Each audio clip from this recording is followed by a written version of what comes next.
start presenting. Yeah.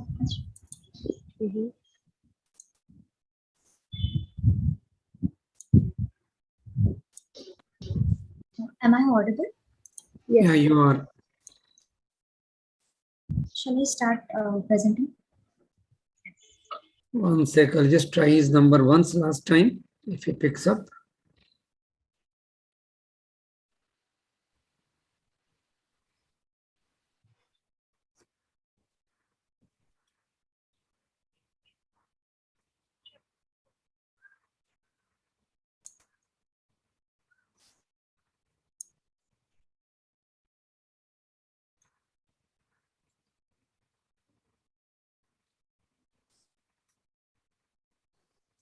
I suggest you start, and when he joins, I will apologize to him. Go ahead. We need to save some time now. He's here. He's here, Satya. Yeah, Go ahead. he's here. Yeah, please go ahead. Good evening, respected jurors. I'm representing entry number 24, and the topic we chosen for L.I.K is Krishi Bhavan. Starting with the introduction, Krishi Bhavan is a government body located in Bhubaneswar, Odisha, which is the third largest grain supplier in India. The body works for the empowerment and the upliftment of the agriculture and the farmer community present in Odisha. The new campus, having an area of 1,30,000 square feet, sits adjacent to its old campus and is surrounded by other government facilities. The main function of Krishi Bhavan is it formulates and implements various government programs which aids the upliftment for the better quality and better quantity production of the crops. It also helps in educating the farmers regarding the new scientific cultivation practices and aids them financially also. It have other facilities like mud testing and fruit crop quality testing. Coming to the basic idea and the concept of Krishi Bhavan, the building was built in 2018, and the basic idea of it was they wanted to create a building which would unite the government with its peoples through the building itself. And this idea is reflected in their structure through the form, the plan, the facade, and through other small elements that has been implicated. Coming to the plan, the building is north-facing building, and upon entrance, we have an elevated plaza, a green zone, which is a public zone, which further transits into an open recessed veranda. The veranda further then opens into a courtyard, and the whole ground floor is a public plaza. The building is further divided into 3 levels, and the next 3 levels embodies the offices, which are the private zones, and the top floor, that is the terrace floor, have the training center and the exhibition centers, which is meant for the farmers, and this is a semi-private zone. Coming to the climate of Bhubaneswar, it have a tropical savanna climate, which experiences a maximum temperature of around 45 to 50 degrees Celsius during the summers, and an average temperature of 35 degrees Celsius. And during the winters, it have an average temperature of 20 degrees Celsius, which also drops till 8 degrees Celsius. So keeping all these in mind, the building that they have proposed is a very climate responsive building. Beginning with the plan itself, as mentioned earlier, the public plaza is present in the northern side, which is shaded throughout the day by the building itself. The hot air that is coming from that side is cooled down by the green belt and the water body that is present in the plaza, and hence the cool air flows further into the courtyard. Then it also helps that cool airs then helps the hot air to rise up. The Bhubaneswar experiences a significant drop in night temperature, which has been noticed in the past few years. Hence, they tried to build a very sustainable ventilation system, and it has been done by using 2 mechanisms, that is Nightbird system and stack effect. In the Nightbird system, the basic mechanism is the ventilations, all the opening stays closed during the daytime, and during the night times they open it and the cool air gets sucked up inside, and hence this act as this cools down the building during the daytime as well. This is being implemented in the Krushi Bhavan. Below the sill level, they have the openings through which the cool air is being sucked up, and the ventilators that is present above the lintel level, through their hot air rises and is being sucked up by a vent, which is further released to the environment. The building have a brick facade, brick screening to, wrapping it around, and this brick facade helps to act the building, making it act as a thermal exchanger during the summer and the winter time. The other elements that helps to reduce the heat gain of the building are the recessed window, the recessed balconies, and the recessed verandas that has been present. Next, coming to the adaptation of vernacular crafts and elements, like I mentioned earlier, they wanted to unite the people with the government, and they tried to achieve it by implementing various regional crafts in the building in a kind of modern way. Starting with the first element, that is Sambalpuri Ikat. They were inspired by the pattern, and they have implemented this pattern in the facade. The brick facade, it is being made of clay bricks of three colors, that is red, black, and white, which further depicts the three regional soil colors. Next, coming to the dhokra art, this is a metal casting which used the lost wax techniques, and this technique is slowly vanishing nowadays. They tried to implement this in a very modern way. The metal casting has been used to surrounding the light fixtures, and it has been used as a screening and a partition wall. Through this, the craftsmen also knew that their craftsmanship can be used in this manner as well. Next, coming to the temples, we all know that Odisha is known for its temple, and inspired from there, they have designed the columns in that step manner, and the sculptures that we see in temples are also been implicated here. Next, coming to the Patachitra. The Patachitra is a very traditional and old way of painting in Odisha, which is generally done in cloths or in palm leaves. This in Krushi Bhavan has been implicated in the walls, in their interiors, and they have tried to represented the crop, the paddy fields, the life of the farmers, and the calendar in the form of Patachitra.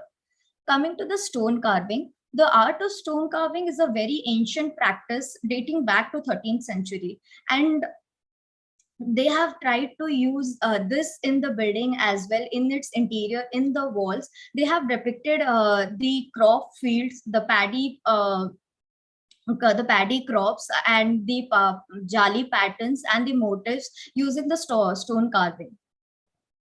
Coming to the material used, the maximum amount of materials that they have been used are the laterite stone, hondolite stone, the colored clay bricks, wood, brass, and bell metal. Most of these are locally available materials, though the colored clay bricks has been imported from another place, and they costed a bit in the initial installation, but due to their strong resistance against the wear and tear, they have a very low maintenance. Also, the color doesn't fade, hence it makes it cost effective in the long run. There is a small depiction of the dhokra metal casting process here. Also, some motifs were casted during the roof casting, which left an impression in the roof. So there was also impressions of the crops and the crop fields in the roofs as well. Coming to the floor plans, as mentioned earlier, the floor plans, they have a public zone in the ground floor. Then the next floors have the office buildings, which have a very basic or spatial arrangement like any other government building. And in the upper floor, that is the terrace floor, they have the training centers, and it is further covered by a shed which have solar panels above it. Next, coming to the elevations. Some principles can be noticed in the elevation, that is the repetition of the pattern, the overall harmony and balance that is being present. Since the bricks and stones were the major materials, so the whole elevations, the whole structure have a very earthy tone to it, which is further enhanced by the warm lights that is being used during the night times. It gives a very welcoming effect to it. Coming to the landscaping, the major area of the landscaping is the public plaza, which is present in the northern zone, and it have the water body and the local flora. This acts as a mini amphitheater and also have an auditorium near it. These are some of the pictures of Krishi Bhavan, the construction process, how they carved it, the motifs. Lastly, I would like to say the reason why we chose this project, as this embodies the idea of inclusive architecture, as it created for the people, built by the people, and the whole collective cultural identity. It is a perfect blend of the vernacular architecture with the modern techniques. It's like it celebrates the regional crafts and fits its surrounding. Thank you.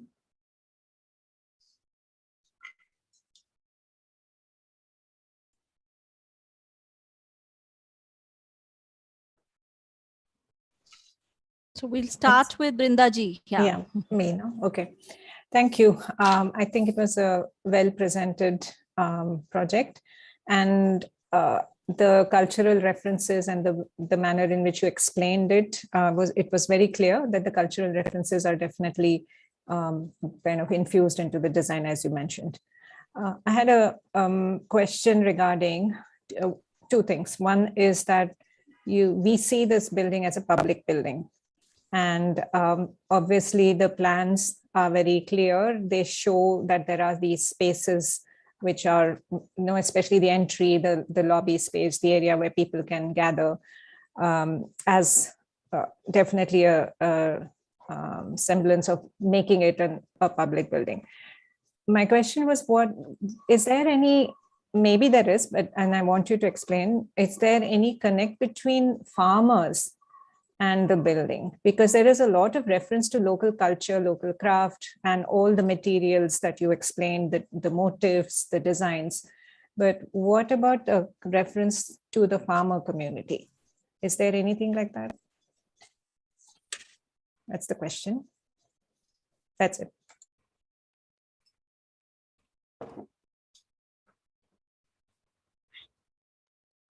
Parulji next. Like what you said, it's what Brinda said goes, I agree with that. And I would still want to see some night images and more colorful images, because when you have a building like this, the color photographs, pictures would have been far better than just taking it into black and white.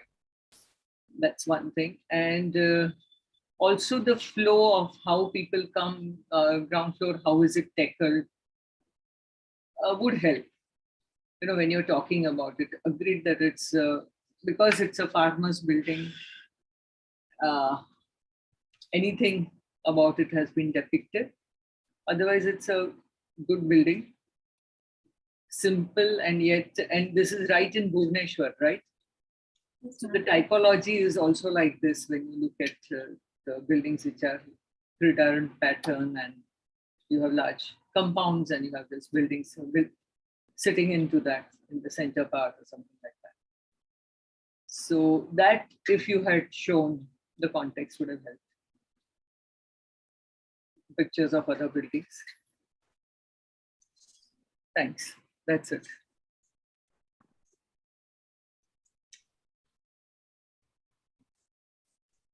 Well, also, how much have you been able to go and study these crafts or see this building in person? Any one of you? Ma'am, actually, we did this project when it was COVID, like the lockdown wasn't over yet. So we haven't been personally visited this building yet, but we try to do as much as research and as much as images that we can get from the internet.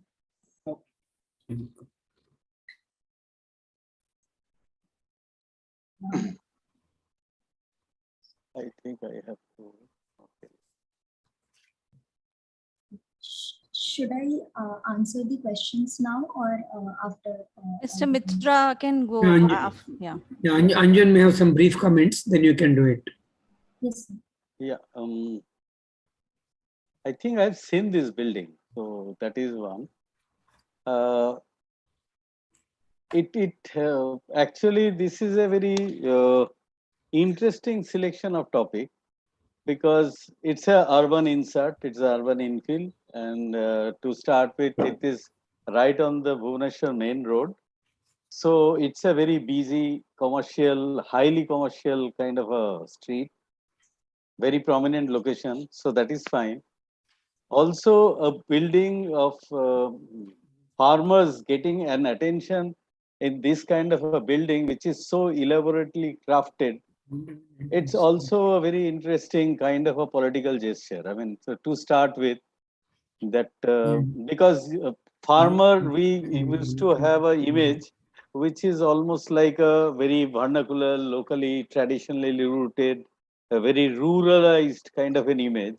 And here, the farmer standing in a corporate kind of a structure, it's a very interesting design take as how do you respond to. So probably you could actually look at what Parul was saying is around that street, the other buildings, because it is almost like an institutional district. So a lot of office buildings and other things are just side by side. And there, the presence of such kind of a building itself draws your attention. And probably the Tikkat motif, which is done in a brick used almost in a cladding style, so otherwise is a normal brick concrete building, but over and above such an amount of elaborate exercise, that too is a publicly sponsored building, it's unthinking of. So I think that's a good gesture because it's Odisha, probably one can still do that. So I think that is one. Second thing is, I mean, whoever designed it, probably Ovin has designed, I don't know. So this particular building, the kind of inclusion of various crafts as the non-essential elements. So it is more of a designer's building who wants to make a kind of a statement. And this is a very conscious kind of a design exercise, which is also probably the way the contemporary architecture, one of the design issue could be is how do we refer to our living traditions. So this building could be a very interesting take, and you have brought that out. But I still have that problem how the farmers cooperative as a whole, has it benefited by this design process or design architecture? I mean, if that is the kind of question, probably one would really like to see how many farmers do really visit this place and how it really exposes the farmers to a larger piece of market, because then only the building not only satisfies its only singular utilitarian purpose, but then architecture really kind of connect to the overall part of the society. If that is the way our architecture trend is to go, that we have to establish our role as an architect who are visualizing the future, ideating the future, because normally that is the role where Thapati was. But architects in general, we don't have that role anymore. But if we have to reaffirm our role, probably this is the kind of building one should look at carefully, and how the process, how this has been possible. It is also a very interesting take in a PWD kind of a structure. Here, how you can manage to craft this building to this detail. because it is definitely much more expensive building than a corporate normal kind of a construction. So the moment you are engaging, so it is a very interesting process within the system. So that can actually act as a precedence as putting a building in this particular manner, and also have to be very critically evaluate about its performance and its acceptance to the actual user. What is the kind of feedback that one is getting? So this will be actually opening a whole new dimensions of architectural dialogue, and I think you should take it further on those kind of grounds, because this building is opening a new questions, new kind of issues. And I thank you for selecting this kind of a building. Okay. Yeah, if I may continue what you're saying, Anjan, is that it raises this question about whether this is, I mean, it's built by the CPWD, a government agency. And then it is, thanks to the architects, it is definitely trying to be a people's building. So it's like relating to the local culture, trying to integrate. So the top down and the bottom up kind of is struggling to be together here. But in the process of doing that, and it's hats off to the architects for being able to convince the CPWD to actually go with this kind of a design. But in that struggle, I think the actual users are getting missed out in this process. I feel it's like the farmers, how do they relate to this? Do they feel comfortable in a space of this sort? Are they able to relate to these cultural references that the building makes? And what is it that it projects? You know, like how Anjan was saying, I don't know, I haven't seen it, but from what I'm hearing, it really seems like it's that tussle between what the government wants and what the designer wants, but the farmer is forgotten in the process. He or she is not represented in this whole picture, from what I gather. In that sense, Brinda, probably I can answer you a couple of things. These are all living traditions of Odisha. Right. So it is very much rooted in the rural areas like Raghurajpur and all that. So like this Dokra or this Metamor work, it is absolutely in the tribal villages.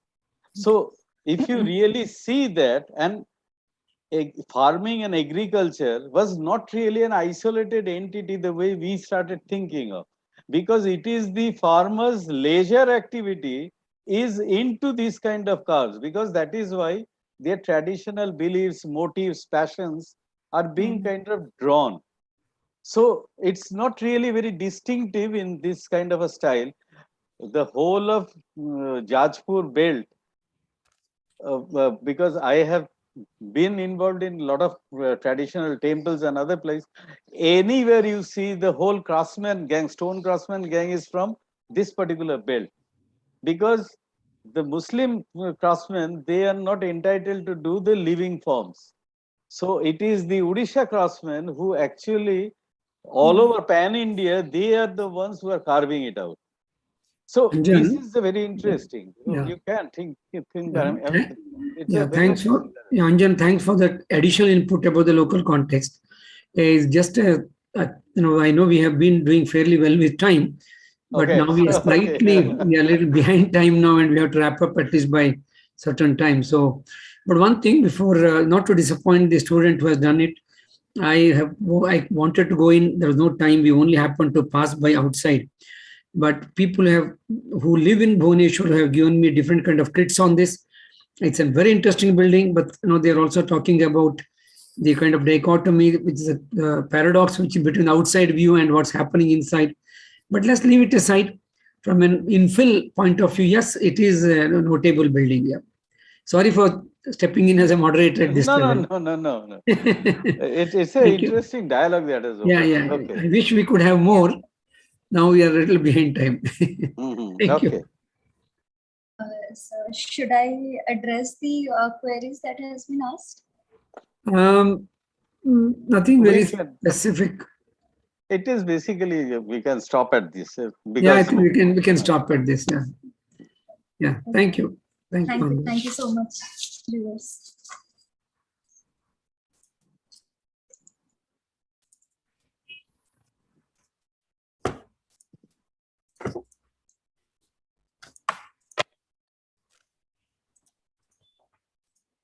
CPWD capacity.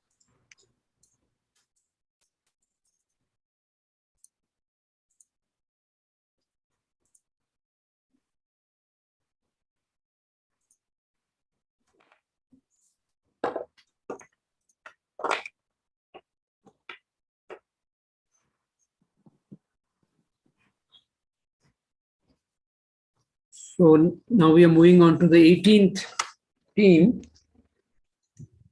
L.I.K 21, you can present your screen. Yes, sir. I'll present it in a minute.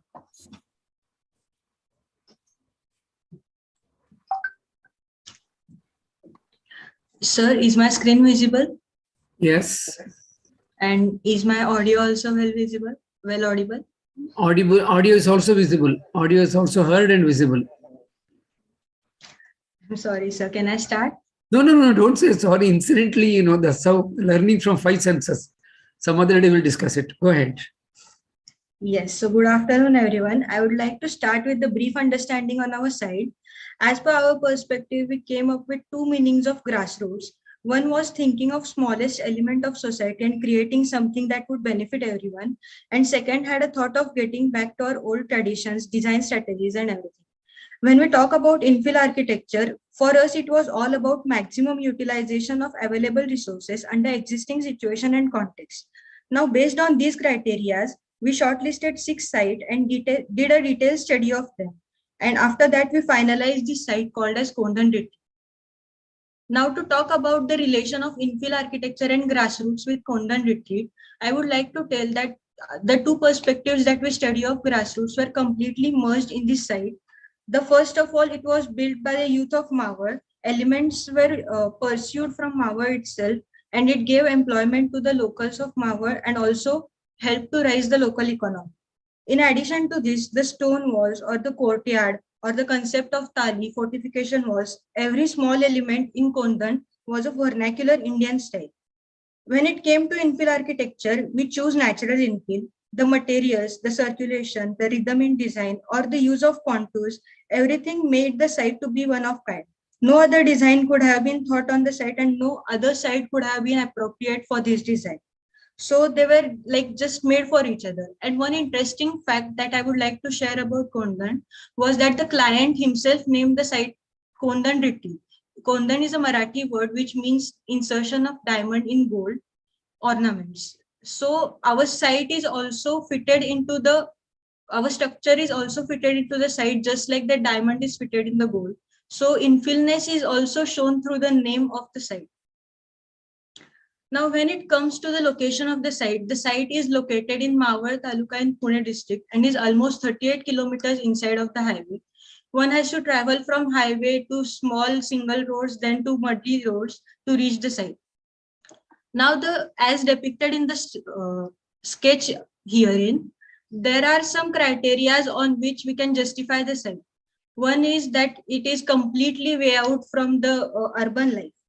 Then it is all conserving the existing topography. Then the elements are reused of demolished structures.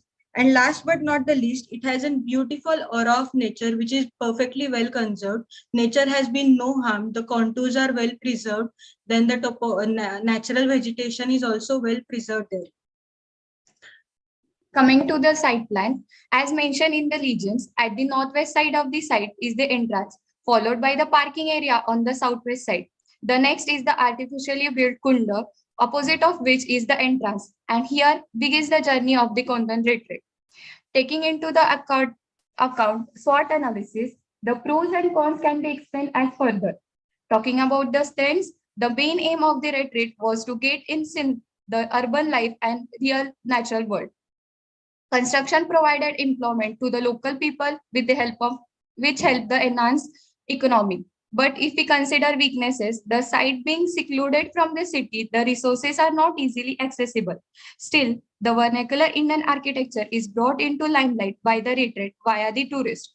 The site being located in one vicinity, open vicinity, privacy is at the threat. Now, talking about the site considerations, the 3 major criteria were considered, which were existing topography, vegetation, climatic conditions. This criteria proved to be important in design process as the structure is infilled in nature. When it comes to the philosophy of the building, the architecture decided to use all the local characters like contour, the concept of the tali, fort architecture, and also the concept of the courtyard was used.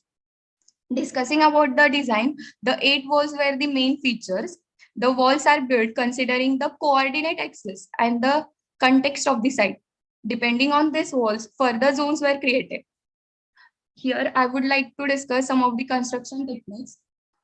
Construction technique of the stone wall. This wall was constructed by using stone extracted from the site itself. The layers of the mortar and the stone clips were used between 2 layers. Different forms were created using scaffolding. Now, construction of the plastered wall. It was constructed on site itself. There are moldings of steel corrugated sheets, and ferrocement was filled in. Next, the foundation. I would like to discuss the techniques which were used while construction of the foundation. First was dry pack, dress masonry, and the composite boulder concrete. Next, now to discuss the zoning of the site based on the existing topography, the vegetation, the main 4 zones were created in the Kondan: reception and restaurant, Amrai, Tarangan, and the swimming pool. Coming to the master plan of the site, the north side of the Kondan consists of the Naga wall, through which lies the entrance of the retreat. Upon entering first, we arrive at the reception, which connects with the courtyard and is further connected to all the zones. The main pathway which connects the swimming pool with the courtyard has Amrai to its northeast and Tarangan to its southeast. The courtyard connects the restaurant to its southwest side. Here we have sections and elevations with some of the construction details, and also elevations of reused windows from demolished structures are visible here. Next, some of the zones are explained in detail. Amrai is located at the northeast side of the site. The mango trees are conserved along the contours, and so is named as Amrai. The trees and the organic forms of the wall maintain the rhythm of the nature. The trees and the thick stone walls create cooling effect and makes it the coolest place in the Kondan. The ramp connects the all 4 suites of Amrai to each other. Next, reception and the restaurant. At the north of the Kondan is the reception area.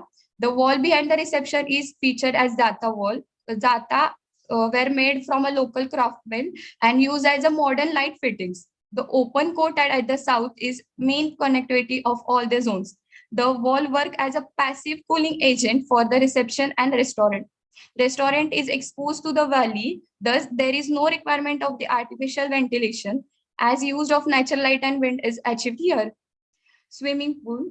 Swimming pool is to the northeast of the site and can be accessed through the pathway of the courtyard. The wall that passes through the pool is featured on the concept of traditional aqueduct. The trees in the swimming pool were preserved, and the northwest side have the changing room below the city. The 6 cottages of Tarangan are located at the southern eastern valley. They are placed at angle in such a way that each cottage gets proper light ventilation and view of the valley. The glass ports are constructed between the set of 2 cottages. The musical wall has glass bottle inserted that creates sound on tapping. This is how the retreat will look when it is cut in an isometric manner. Here are some of the construction details used in Kondan retreat. It is a detail of roof truss of courtyard, roof and column fitting of restaurant, and the gazebo at swimming pool. Now comes the effect of Kondan on local community, on visitors of Mawar, and the comprehensive effect of the site. To talk about the effect of site on the visitors, Kondan welcomes people by saying welcome home. Thus it is made to look like a home for a visitor. It plays with human psychology when one travels from narrow pathways to big spaces. This keeps the visitor amused, enthusiastic, and connected to the past at the same time. When it comes to effect on local community, the local community has got employment with a rise in economy, and most importantly, the youngsters in Mawar stayed in Mawar itself without going to city for job. They got some or other kind of job in Mawar itself, besides from the traditional rice farming. Now, when we discuss about the comprehensive effect, The abundant land of Mawar was well utilized by construction of Kondan on the place. The village, which was no one cared that it existed or not, came to fame and brought economic growth in many other sectors of society also. In addition to this, the appreciation of Indian architecture due to the establishment of Kondan was worldwide, and thanks to internet network for this. Now to discuss about the regionalism. Regionalism in the postmodern era in late 20th century was nothing but getting aware of our own region and respecting. It came up with many pros and cons in various other perspectives, but in case of architecture, it was all about using local materials, local construction techniques, and local workmanship. So on these criteria, you can see that the observations in our site are something like, if the stone could have not been in this high amount available on the site itself, then this all structure in stone could not have been possible.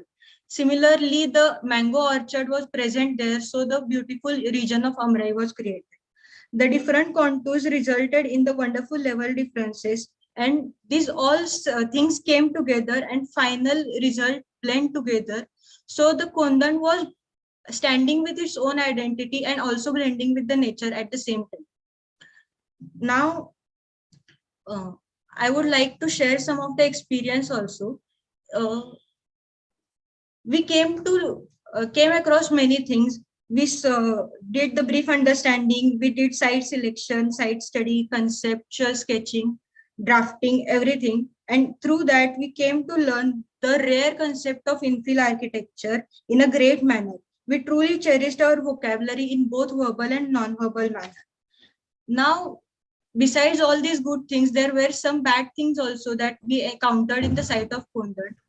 When we reached the site of Kondan, we actually have traveled a lot physically and psychologically also.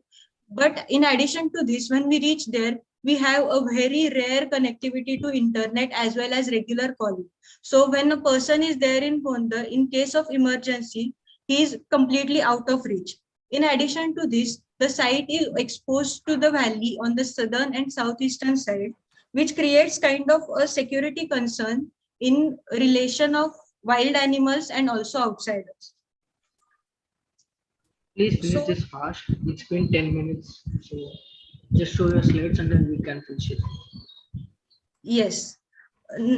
I would like to end by saying the Sir William Churchill's quote that we shape the buildings and thereafter they shape us. In same manner, architect Prasanna More has also brought Kondan into shape, and later on now Kondan is also shaping us. Thank you. Thank you. Before I ask the jury, mostly Parul ji, I want to know, you said you considered 6 possibilities. One of them you said was Viveda. Other was what? Health way. What is that? Where is that health way? One we said you considered. Are you listening, students? Okay, sir, can you please repeat the question? My question is, you finally chose to do Kondan, but you also said you were looking at 6 different projects, which included Viveda and Healthway. Was it Healthway? Which project is that? Yes, Healthway Hospital, Goa. Goa. Oh, the Goa one. Okay. And which is the other one? There's one more. Forget it. The rest will catch up. Okay, carry on. Over to Parulji. Yeah. Well, it's totally a different take and experiment that he has done in various ways using the local craftsmen, local materials, taking it to another level in certain walls, etc. And your study is also about that. Good the way you have zeroed it onto this. I'm really glad you chose this project. That's the first thing that I would like to say. And again, in everyone, I would like to ask is, what is your learning? How would this affect your design? How would it affect your next project in design? And what are the negatives that of course, you've listed a couple of them, anything else that you can see in the building itself that you think could have been done better? And where did the wood come from? What are these certain roofs that you have? If you could also talk about that, the various roofing materials and the techniques that you have.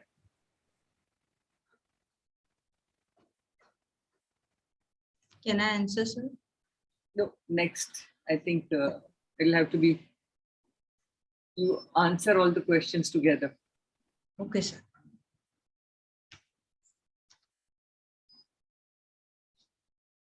So next. Over to Anjan and then to Brinda. And then you can respond. Fine. Hello. As in Parul, I am also very glad that you have chosen this particular infill and exploration. That's if I can, because it's almost like a human insert into a natural environment. And primarily so, it is the main element is the wall, which kind of, because wall always we think of as a barrier, as almost like a fort wall. Here the wall's meaning is completely changed. So it is nurturing, it is anchoring, it is guiding. So it's a very interesting vocabulary, because most of the villages and every other places, their protective wall is also, so is a kind of a territoriality that is being established, and the way the walls are being constructed. So it is everything hands-on. So it is the material which dictated the kind of form, and it is also an exploration of how an architect could ideate in such a kind of situation, and actually how to create settings to engage with nature, ecology, environment altogether. It's a good learning process. I think you must have learned a lot. And as the same question is, this insight that you have gained through this, how you are going to use it in future, the kind of limitations that you have suggested, it is mainly those of internet and other things, but the kinds of perceived security, is that security is so important, or they need to be adhered to the kind of roof structure, the kind of wood, is it been treated, dressed, or it is been used, the natural configuration, how that can be used. These are, I mean, it really gives you a lot many things to discuss about in this kind of, because this is almost like a virgin area. So it has to be this, and the degree of sensitivity of a new insert. So if you can gather and explore and ponder, probably that is something we look forward to, how you really take this learning forward. Thank you. Okay, so I also wanted to, can you hear? Yeah. I also wanted to appreciate the fact that you presented this in a very personal way. And I had a quick question, if you can answer it now.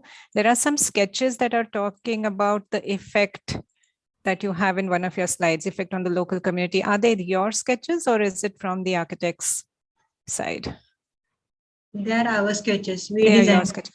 Okay, great. All the more. Then it really is truly, I think you have literally imbibed the learnings from this, because the very fact that you started off saying that you learned about what an infill is and you chose this itself, that part was a good learning, I'm sure.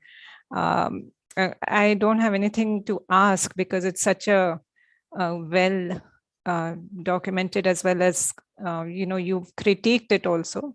And just like Parul was asking, if there is any additional critiques, I would really want to know from you as to how you assessed that.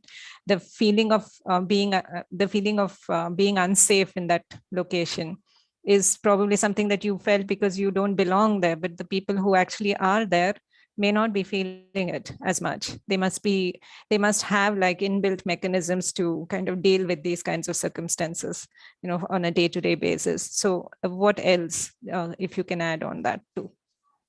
Thanks.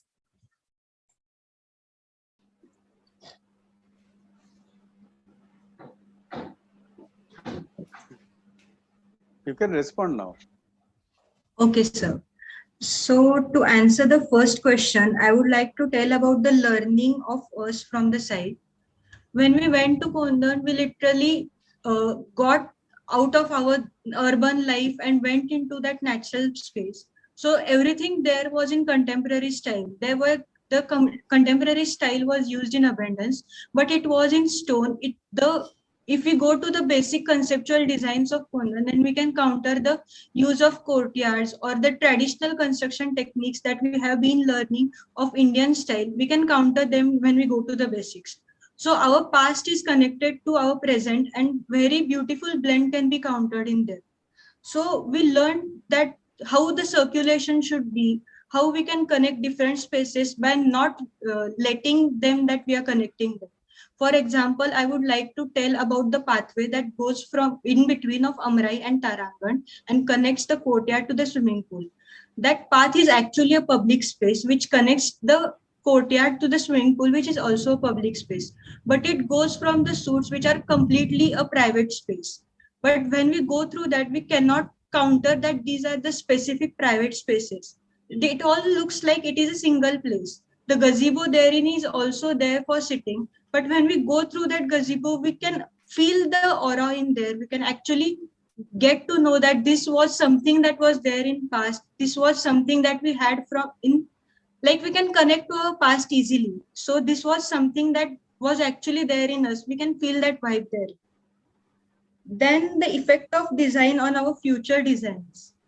I would definitely like to do something like this in our design. This is something of at a huge level. So trying to put like this circulation in our designs or implementing the kind of walls that they have, the projection on the walls or the punctures, the circular punctures, the arrangement of various zones that they have done. I would really like to implement them in our designs. There are very beautiful concepts, the fortification wall and many other concepts which are great to implement, and they are or they literally represent their own kind. They have like no other thing can replace that. Then about the negatives, any other, actually we did not counter anything which we felt negative. Everything there was amusing us. And if we thought for a first when we entered, then we were going through a narrow pathways and opening up into a big spaces. First in when we saw the narrow pathway, we were like, how can someone go through this narrow pathway? This is so small. But when we entered the big space, we understood the reason for that narrow pathway. So everything therein had a reason. So nothing negative could have been countered. I would like to mention one of the point which I felt was the safety point. The location is far beyond the main city or the main highway, and so we felt a bit issue about safety factor at this location. In design, Can I just put another much more important question? Ultimately, this is a resort. So what about the toilets, the infrastructure, how they have negotiated that? Well, like the restaurant, how the elements that need to come in, the outside elements that is being brought, what is the way that this design has negotiated that? Particularly the toilet, the hygiene, these are the kind of, if it is a resort, these are the things to be incorporated. Like the generator, the electricity, how it is there in this resort. Have you studied that? no, sir, not studied in detail. Okay. Take.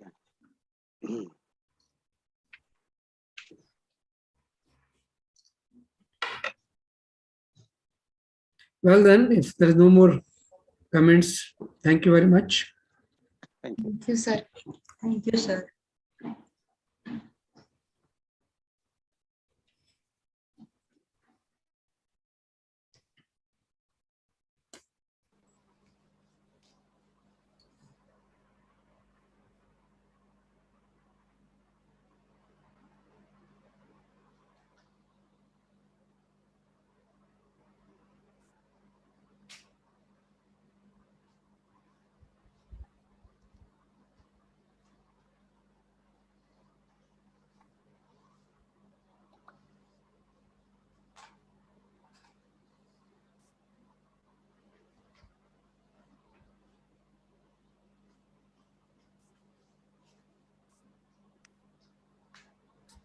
Serial 19 it is.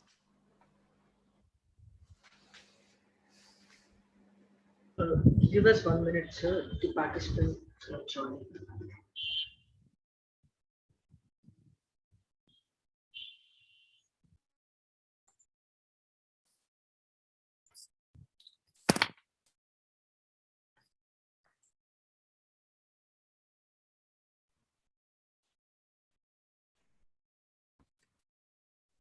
There was a confusion about totally how many entries in the morning. Diyansh, what is the total number now?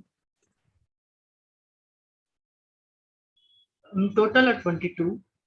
So, total number of entries. Now we are seeing the 19th.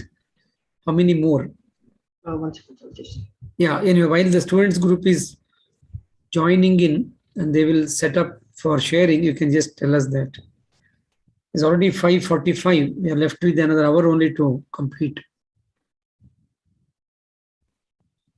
We will have to also discuss and judge and all that. So that half an hour for that. I know. Yeah, so we'll have to. Anyway, depends on the kind of entry. We'll have to spare time, of course. The minimum we give, anyway, we give. Yeah. Any idea how many more left? Anyway, find out how many more. In the meanwhile, the next group can start. 4 more to go, sir, including this group. Achha, just one more. Oh. 4 more, sir. 4 more. 4 more. Oh my, we won't be able to get it done. That means we have totally 22.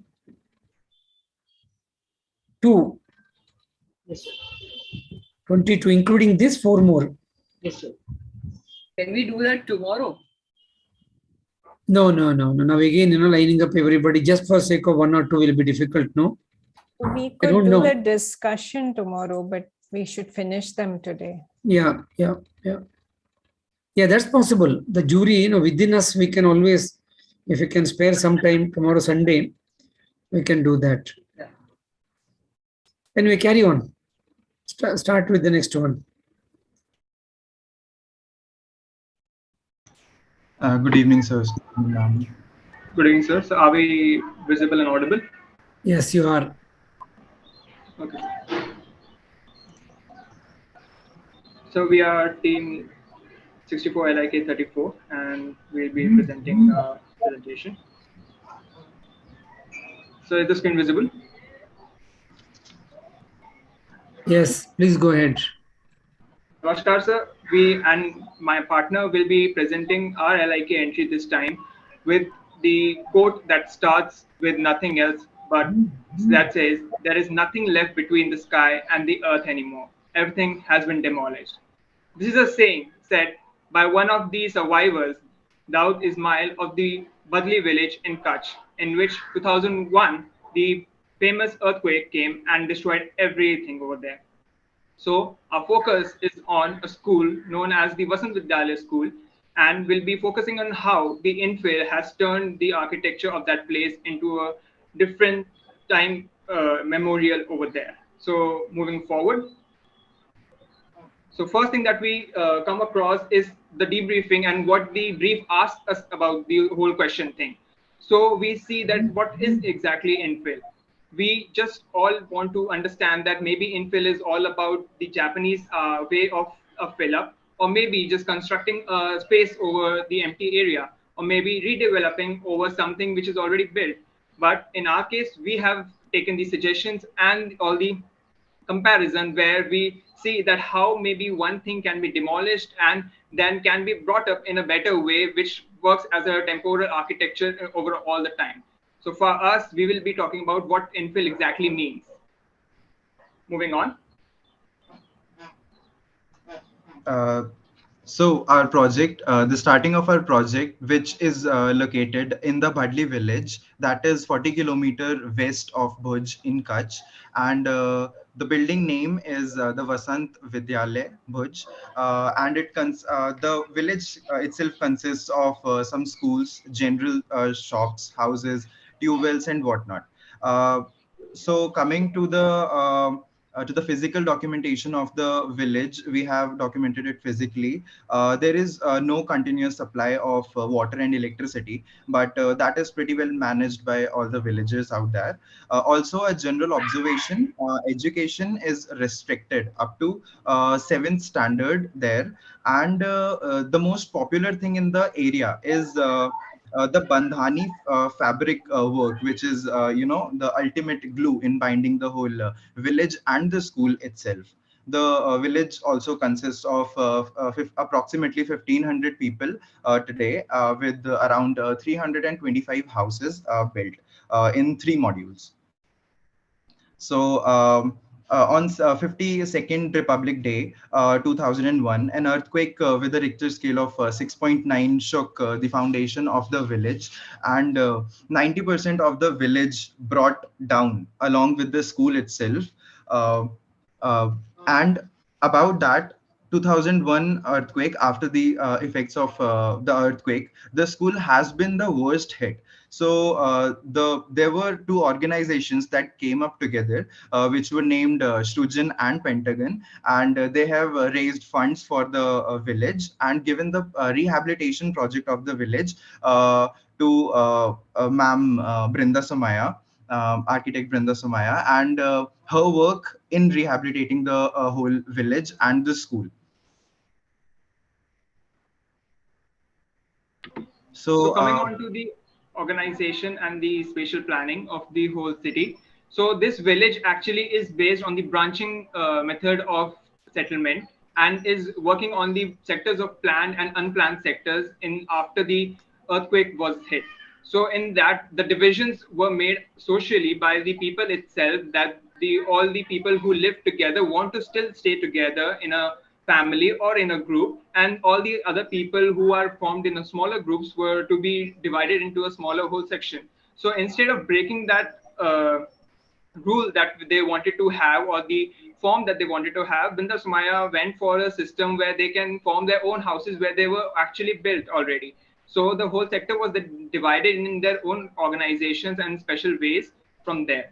So coming on to the part where we see the growth and growth happening, and the Prakotion, we see the school as the main landmark of the whole region, which demarks the whole village and is at the entry porch of the whole context that we try to set in this village. So moving on. So coming to the festivities and how actually the school matters is that understanding the context of that school and then documenting that school to a ground zero level and finding out that how really is it affecting the society, the village, and the whole system over there. So because this is all about infilling in a system, so we cannot actually leave people behind. It's all about how the user and the end user has their own perspective over this thing. So the festivities is one of the things that the major attraction of the school came, where people and the children of the village used to come for all the gatherings, the family gatherings, and even inter-village gatherings were supposed to happen in that specific school. So in the post earthquake time zone, it all went haywire for them, and they had to recreate the whole school system so that the spot can again be retained. So for us, this infill means that it's all a temporal procedure, that how can a place still remain the same way that people want and still be at a strong point, considering the climate, considering the demography that we have shown, all the data which are there, the economy that matters over there, that how feasible that project will be there, and the local relevance of that place as well. So it has the proportion of again 13% to 87% of adults and children. So moving on to the next, then we come to the understanding of what things are taking place within the village, which is categorized into four characters of symbolism, culture, the Lipan art or the art part of the whole village, and then coming to the mythologies, which is basically one of the major mythology over there, which was the banyan tree that we can see in the image. So this was majorly focused upon mythology, that maybe this tree was deemed to be possessed by a witch, or maybe it was to be regarded as haunted and was believed to be cursed. So in that we see that it's playing a major role in the whole vicinity of our school, and it is touching the borders of our school project that we will see. So coming to the symbolism part and the Lipan art culture which is there, so it's all about the minimalistic symbols that they use through basic shapes, and the Lipan art is also taken as with the mirrors and stones, and we actually the architect tried to innovate with that and remove all the stones and mirror from there, as the situation of these art was in public places, so it was considered well for these areas. So moving on. Now, coming on to the activity mapping of the area, the common observation when we visited the site, that dyeing and weaving were common on clothes by the locals, and it was sold to the nearest markets in Bhuj itself, and a clock tower in the entrance chalk of the village. And the all the adult population that consists of the adult population, their occupation consists of farming, textile, block printing. So this is the activity mapping of the same. This here you can see the school itself, and we have tried to observe all the nodes, the common meeting points of the people, and all the social activities that can happen in the village. So yes, that is there. Now coming to the spatial organization, where we'll explain the plan. You guys have 2 more minutes to complete the presentation. Yeah, exactly. So okay, we try to analyze the surroundings of the school too, and in the concept, the architect tried to have more open spaces, a minimalistic design, and after the earthquake, there was this common pattern, like everybody lost their jobs, and so to overcome that, Brinda Somaya actually tried to include a community hall in the space, so that the women over there can earn wages by doing the work there, which is connected with the playground itself. All of the spaces are mentioned here within the sheet. Now coming to the first floor plan, which consists of 4 classrooms, and the 4 classrooms in the ground floor with a backyard. So yes, only the educational building spreads over first floor, and all of the buildings have terraces instead of the first floor. Coming to the sections and elevations, this section AA is taken from the backyard of the classrooms, where you can see the side facade of the building, and section CC, that is from the stage to the community center, cutting through the community center. The elevations includes the rear elevation and the front elevation. The first one is the front elevation, and the second one is the rear elevation. 3 more sections we have cutted from different angles, like from different areas. One from this one is cutted from the backyard and the classroom. The second one is cutted. Second one is cutted from here, cutting through the mess and the courtyard and the playgrounds. And the third one is cutted from the first courtyard facing the educational building. So quickly coming to the spatial organization of the things. So we had different types of maps and try to understand with the user itself that how different users try to use one space, the nodes which are created within the buildings, how according to user different activities take place for the students, for the community, and for the staff activities, and also some open and semi-open spaces, and how they actually feel from the inside as well as seen from the outside, as it will be an infill architecture after all. So we see the different elements and design analysis was done on the same of hierarchy, movement, contrast, patterns with pergolas, and then emphasis on white spaces and open spaces as well in the courtyard system that we have. Moving on. So we 10 have minutes a up. quick analysis of the climate as well as the analysis of the wind and circulation happening within the vicinity. And it talks about how this was actually created with the help of understanding of the site itself, from where the winds come and as well as from the play of light and shadow within the whole system. And keeping in mind that it's a hot and dry area, we also have illumination issues, the ventilation issues, and having everything natural as possible. Moving ahead.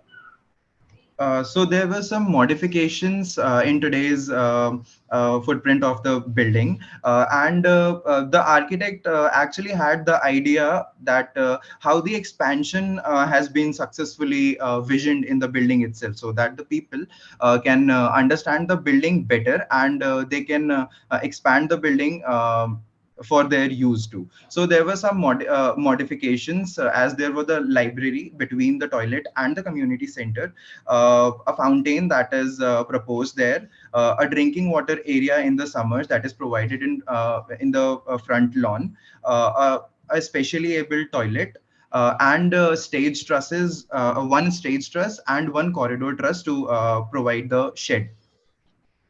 Sorry to stop here. You can just scroll through your screen sheets, and then Julie can take the process from there. So these were some of the analysis of the elements that were there, some courtyards and the openings and the pergola systems which were there. We'll just quickly brush through these ones. So the corridors and the column system, the grid layouts, and everything was measured and taken care of. Keep on moving ahead. Yep.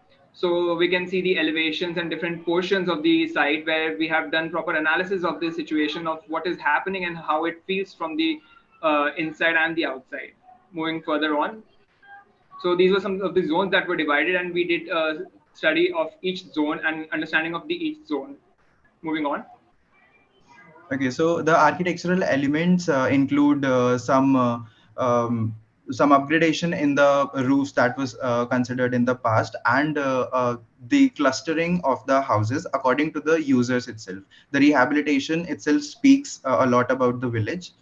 Uh, in terms of building materials too, they have used all the materials that we have enlisted here, and some of the process sketches of the same.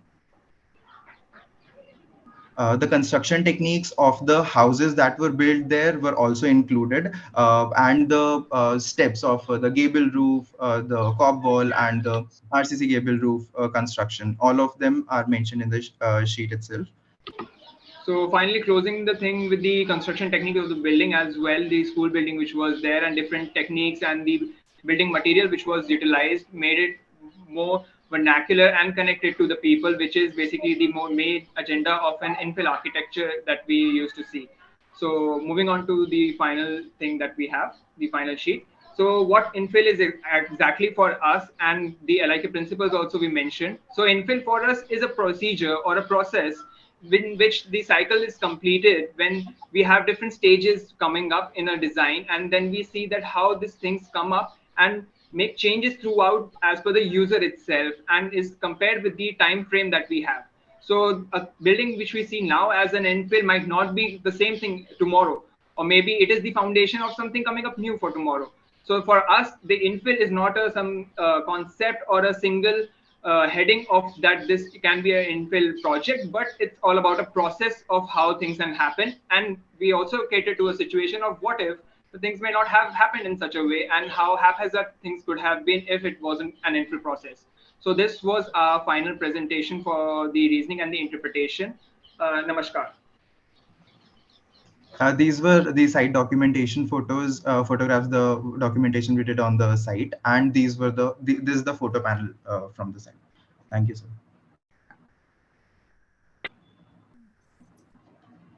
So do I start? Yep. Yeah. Okay. Yeah. All right. Thank you, guys. kind of appreciated how you started off with trying to understand infill. And I do agree that infill is a process, but I'm not sure about the way you interpret that process and whether this building is representative of an infill as such. Contextual response definitely is there in the way in the manner in which the building is kind of looking to local materials and all, and the craft and things like that, the motifs and things like that. So, and I also think that you have done a lot of studies, but I'm not sure, like the activity studies and the idea of how the building, the mythology and the festivals, all of that which you started off with. I was waiting to see if that can be explained through the design of the building itself. And somehow it got lost on the way. And I was hoping that it would have been clarified to some extent. So that is, yeah, I'll stop there. I have other things, but I'll stop there.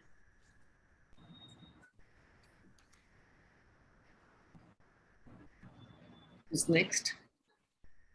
Can be Parul and then Anjan. Yeah. My question is that did you go into the depth of asking what were the building materials when the earthquake hit them, and what was the kind of construction system that they had? And did you get into the cause of why the earthquake affected that place that badly? And then were the same material reused? And what was the difference in the construction system that was brought about? Because that, with your first line that you said, it was very important to first get into that aspect and then go further. I mean, this is my feeling. And how the buildings are responding to the climate, what else has been done about it, about the village, and the school building. And if the whole school building had come down, was there any problem with the land itself? Was it the construction? And I know that I think many children also died in that building. So why are we doing a first floor? We want, whenever there is a school, you want them to get out in such a time, as fast as they can get out. So I don't know if you've asked these questions, and what is your take on all this? Thank you. Anjan? Yeah. Actually, my thought process is also in the similar line, because it seems twice this village got devastated because of earthquake, and it is in fact there has been a lot of talk about the kind of construction system they have. It's not really suited for that, and practically if we do the similar kind of curves, the kind of stress that develops, so there has to be some kind of a improved technology to take care of those system, because that is what, if the traditional system has failed, the actually failed building tells you more why it has failed. So accordingly, our technical input is how to rectify that and take it to a design solution where this system should not be experiencing the same level of fault. That is one. And this is what was missing in earlier Bhuj. And there are a lot of people who actually acted on this.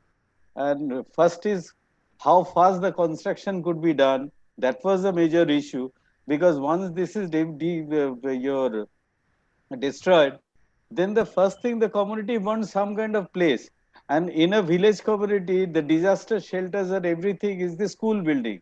So that is one particular building people used to make where they can actually take refuge.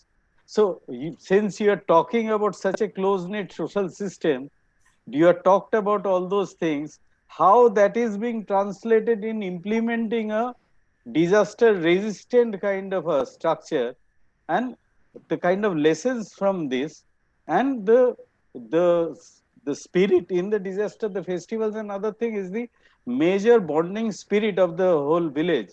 So how that is being nourished, and that is the part of an educational system. So somehow those things were not made. This is almost looking like a typical architectural exercise. That's the kind of take that you started on. I don't think that it's being reached that particular goal.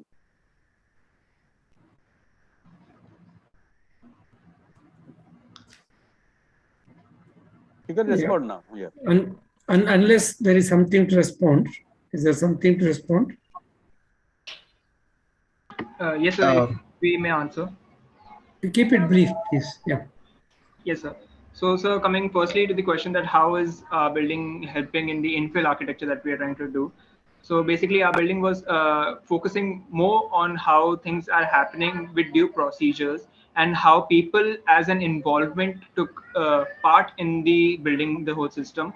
So the whole short thing comes across that when Brinda Somaya ma'am came to this portion and thought of rebuilding the whole situation, the first thing was not to just build about the whole thing, but to understand that what was the basic issue and how the people were deeply affected from the whole system. So we focused more upon building within the same systems and with the same realities that they face every day, but with a stronger upholdment of how things may stand after the whole destruction took place. So people were again the engagement part in that how they wanted to happen, and some of the techniques were majorly focusing on maybe going for a frame structure or a column beam structure, or maybe something very reinforced with the steel, but it wasn't the part of the infill concept that we were trying to that they were trying to approach with, and keeping the things very similar to what had happened but in a stronger way.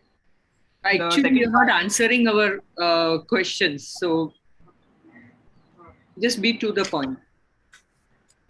Yes, ma'am. So coming to the building design of the building design and comparing it with the festivities that we were talking about. So our design is the design actually talks about how this creates as a center of the epicenter of the whole thing, that people with different festivities are coming together in the common hall, the women's center, which is brought up after the destruction of the whole village, has become the epicenter of the whole gathering of the villages, which focuses upon the same design of how having the same ideology of getting together in a village.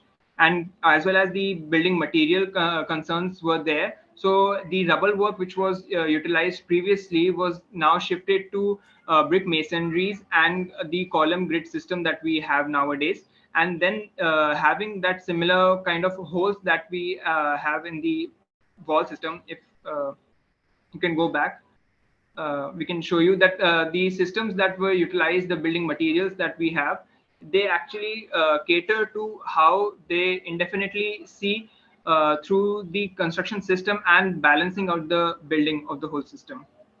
Okay, thank you. Also, I'll like to add one thing to answer Parul ma'am's question. Yes, the material that was left after the earthquake, yes, that was used in the buildings itself.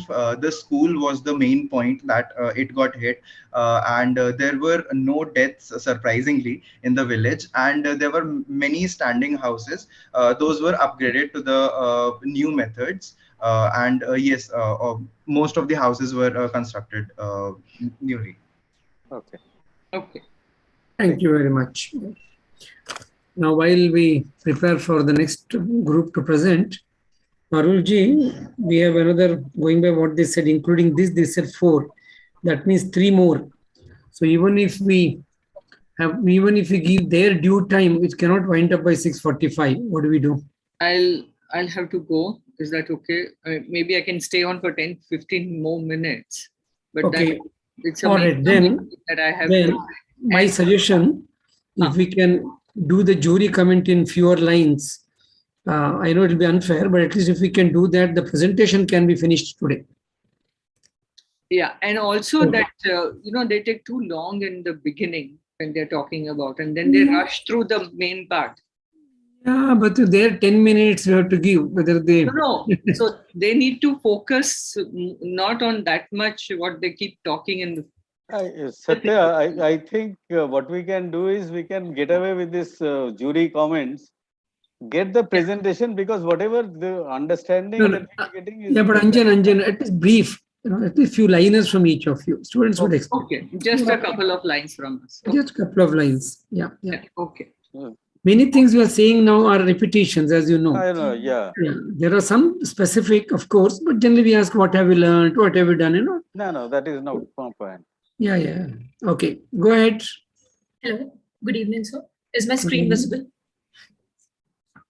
Yes, continue. You're audible, visible, both. Okay, thank you.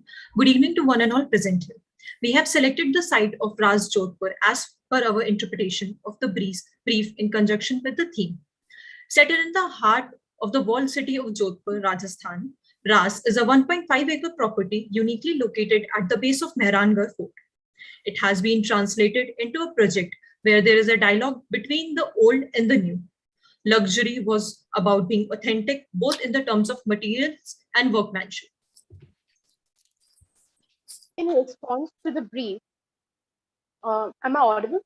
Yes. In response to the brief, we tried to emphasize the influence of the surroundings, not only in the immediate context, but also in a broader sense, to get the feel of infill architecture, thus studying about the city layouts, vernacular practices, and historical planning.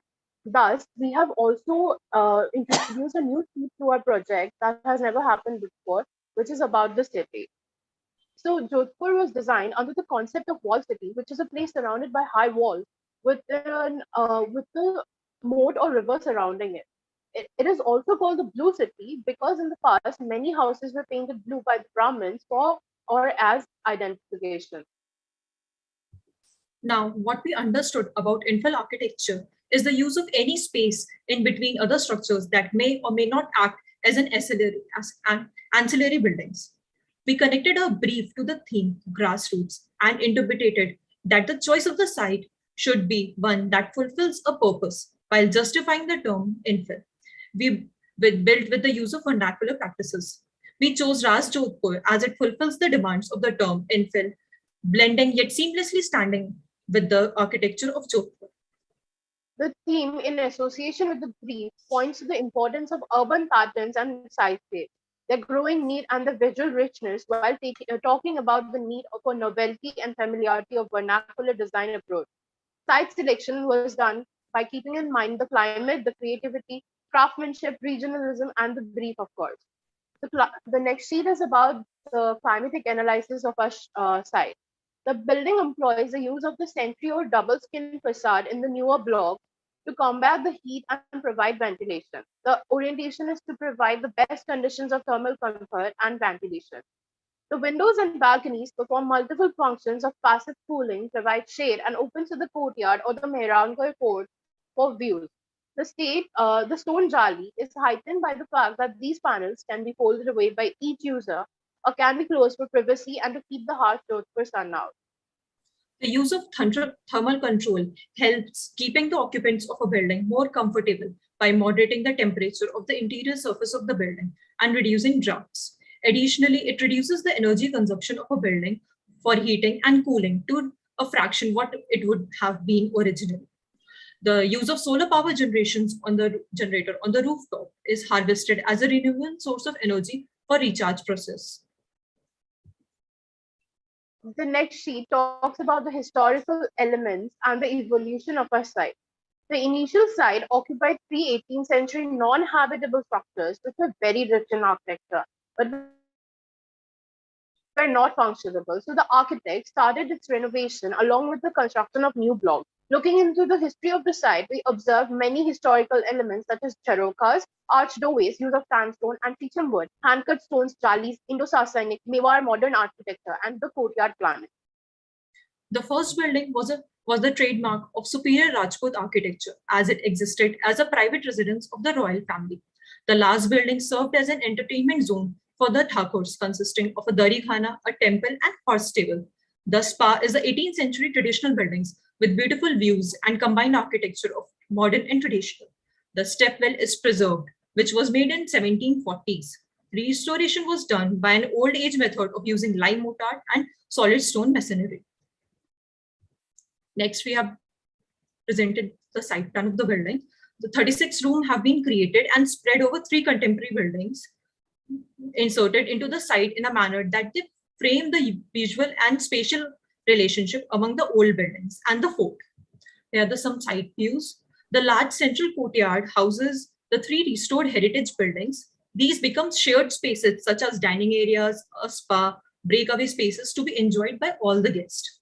Now we have provided some of the detailed plans and sections and views of the different blocks of the building. The entrance block, the garden and suite, the heritage and suite, the Baradari cafeteria, the Darihana restaurant, the entrance gate, the Haveli and the spa. Here the Baradari restaurant, the Haveli and the spa, the entrance block, and the other old buildings which were restored, and the en-suites are the new contemporary buildings. Next. The next sheet talks about the construction details, which are very important. As you can see, the entrance gate has a very similar contrast to the one with the Mehrangarh fort. The arches are used to transfer loads and are influenced by Hindu and Mughal style. They are present in the courtyard, in windows, and inside rooms to separate private, semi-private, and public spaces. The materials used are vernacular, which are hand-cut sandstones, shisham wood, which are used in furniture, and lime mortar and cement terrazzo tiles, which are found in or around Jodhpur. And the jali details are also given prominently because they are a very important part of the whole design process. All the services have been planned with the green methods of technologies. The services provided on the site were a mix of vernacular techniques with modern concepts, like 100% of the wastewater generated is reused at the site using sewage treatment plant. The fact that Jodhpur is one of the sunniest cities in India has been harnessed very well. And all the hot water in the guest room is solar heated, reducing the use of carbon-based energy. Along with that, rainwater harvesting is integrated in garden design. And also most of the water that is used for irrigation in the garden is from the treated of wastewater. Grey water is also recycled for the use in gardens and public areas. Therefore, architect has tried to achieve the maximum use of natural resources with ecological methodologies. Next, the role of complexity and familiarity with two-story modern and traditional house facade has been explored. Walls enclosed the site, maintaining the familiar feeling of living in the walled city of Jodhpur. Massing at the top is a reflection of old city houses, and circulation inside maintains the traditional style of meandering narrow streets. We also observe certain basic design principles being followed in the building, like contrast between the modern and historical touch between the old and new blocks, blue color buildings outside the premises with red sandstone and white marble, a balance of monochromatic color palette and symmetrical balance in these textures of repetition, and the repetition of patterns and carvings and use of sandstone, jharokas, arches, and pillars. And the emphasis on the Mehrangarh fort is very important to the site as well.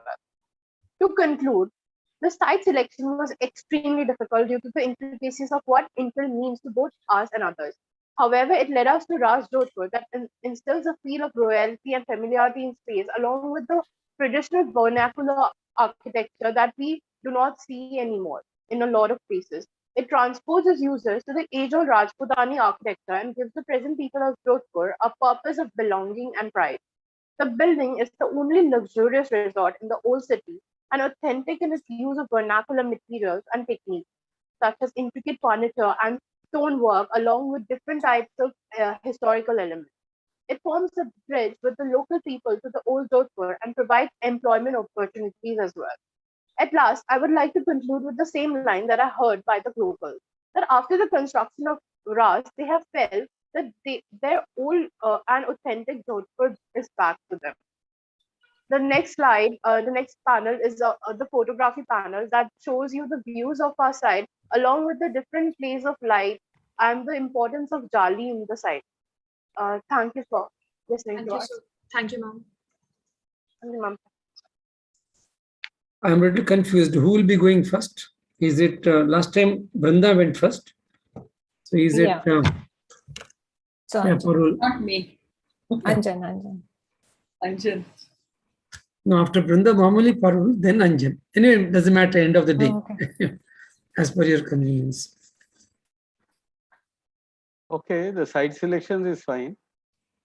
And it's a good attempt to really understand, but I'm not sure as the actual restorative process or the infill process, the major construction where the infill is being inserted, that's not very clear to me. Okay. Yes. So should we answer right now or No, hold on. So I had a very similar comment. So I don't think that, I mean, the study was decently done. It's just that how the infill aspect, I had exactly the same question. How does it work? Response is fine, whatever you worked with. Okay. No, I don't think I have anything else to add. yes, ma'am. Ma'am, the new blocks that have been added to the site are basically the infill architecture, because there was a leftover space left which has been used, as we have already mentioned before. There were three old uninhabitable non-habitable structures there, but now we have the architects have made it such a way that now they are habitable, so they are useful. And the space which were left over are also new blocks have been made built there over there as well. In addition, it has it blends with the architecture of Jodhpur, but also gives off a feeling of standing out because of its modern approach for climatic analysis, as well as the combination of vernacular technology along with modern approaches. Okay. And ma'am, I would like to add one more thing, that the new blocks are framed in such a way that they do not overpower the old existing structure. They just act as a complement to them. Okay, so the best, just one line I want to say, the best way to show what you just said was to do a cross section across the old and the new, so that we can get a better sense of how that insert works. Just wanted to ask if this is a secondary study or have you been on site? We haven't been on site.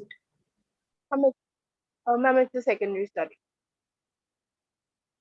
Okay. Thank you, ma'am. Thank you so much.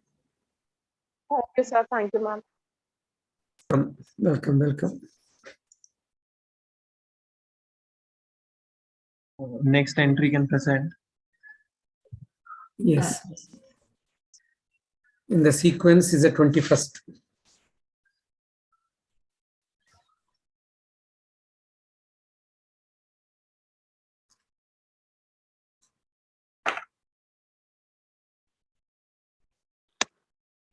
Is the screen visible?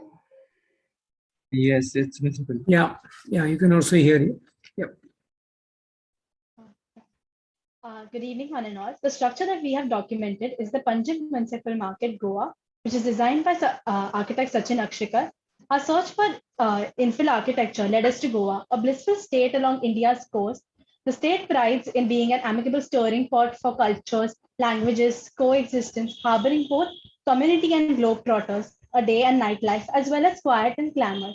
Our approach recognizes infill such that it has an ability to sustain in all aspects by birthing a symbiotic relation, defining the interdependency of architecture and environment, one that grows equally as impactfully within its roots as it does above the surface. Magnifying the capital of Goa, Panjim, we found a plenteous context ranging from its churches and villas of Portuguese essence to the architecture of the present visible within its high-end hotels. This gradual advancement takes along a timeline, eventually becoming the Panjim of today. We were eager to select a structure that is yet to be recognized for its impact, but is incredibly integrated within the lives of the citizens. This led us to Panjim Municipal Market, a one-stop shop for a variety of goods and services required for daily life. It serves as an egalitarian nature with a wide scale of impact. Architecturally, it nestles between the city center, aligning with an urban skyline that is a combination of maintained classical Goan structures as well as dissonant modern buildings. First, for the macro context, the market carries consideration for the region's heavy rainfall as well as temperatures that remain high throughout the year. The structure is also strategically placed in Panjim within a vast road network, maximizing the influx of people. Furthermore, the immediate context is a reflection of the inspirations and reverberations of the market. This can be seen with the form and color palettes that have been borrowed from the pre-existing architecture, as well as the commodities that have come about as a result of the market. It has also attracted a variety of other economies, making the region a hub for most retail activities. The market came about in a three-phase construction plan, each planned step by step after a thorough study of user and usability, as well as responses from the governing bodies. The application of architectural features is such that it represents the concept of familiarity and adjoins it with advancement. This can be observed by how features of vernacular architecture transition into the structure to create familiar architectural experiences as well as climatic response. Barrel watered roofs used in local architecture for reducing energy of cooling is incorporated as a more efficient and stable circular space frame over the central aisle. Wooden truss used for sloping roofs, which warp and bows over time, has been upgraded to a more structurally stable and easy to install steel truss. Skylights used for reducing dependence on artificial method of lighting have been incorporated in the structure by bolting translucent sheets on the roof at regular intervals. The inclusion of colonnades in the traditional structures for climatic purposes has been recognized and included in the periphery of the structures as circulation pathways on both ground and first floor. The architect's aspiration has always been to enhance the spaces and make it more user-friendly. He has played with colors, giving the structure warmth and making it appear inviting. Scale and massing makes it more relatable to human scale, while the symmetrical grid planning with its rhythm and repetition makes it easier to maneuver and instill movement that may be described as an organized chaos. The division of activity spaces makes the functioning easy while also gives an impression of getting things done in an ordered manner. These divisions remain visually connected, making them feel like one environment. This isometric diagram shows the hierarchy of shops, stalls, services, etc. divided floor-wise. The ground floor is accessed by two major entrances, the front and the rear, and the multiple smaller entrances on a colonnade along the periphery. The structure is divided into two wings, connected by central aisle that joins the front and the rear entrances. The central space is dedicated as fruits, vegetables, flower market, whereas the peripheral shops consist of other daily needs goods. The design of modules was decided by the architect along with the existing stall owners, and they were zoned according to the functions. 6 modules types have been incorporated in a layout, all of which comprises storage spaces, with the largest modules being the 2 storage shops, where the mezzanine acts as a storage. The section shows the hierarchy of these modules, of how small modules is placed near the central aisle and the large module is at the periphery. The slab of the first floor is RCC waffle slab, which was modern technology or construction method as compared to vernacular style of architecture. The first floor caters to the daily essential goods and services like electrical appliances, clothing, jewelry, etc. This floor incorporates older existing shops as well as provides the new shops which aided in expansion of the market. The voids in the floor plate and skylights in the roof are strategically placed to help bring natural light inside the structure, reducing the needs of dependence on artificial lighting during the daytime.